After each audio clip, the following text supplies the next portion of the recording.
So after jump starting the car, I turned it off and I couldn't get it to turn back on again. This is what the battery is showing, and the engine's running really rough. So I think we have a bad battery. I checked the starter solenoid, or the starter relay. It was good. I'm gonna check the starter cables right now, but I don't think this has to do with anything. I think it has to do with the battery. Look at the battery light flashing.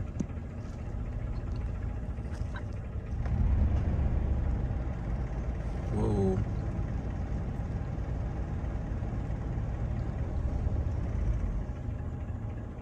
Yeah, it just wants to die.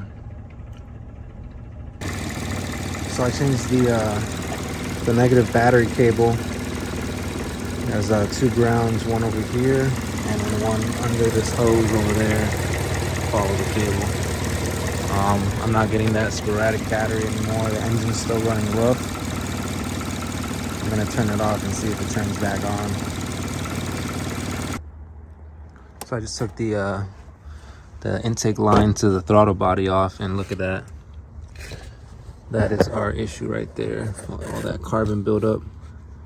That's why the car is running rough, and that's why it keeps on dying, because it doesn't have that clearance for it to idle properly.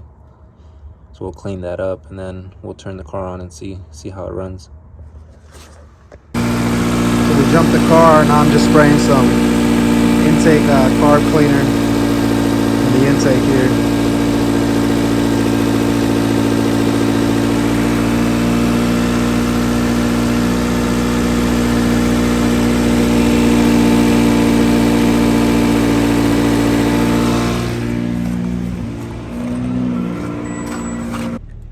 So it was just a dirty throttle body to have this car running like new again. Now it's not running rough, it's running happy. And I'll show you guys if we go into battery voltage. Happy at 14. So very cool.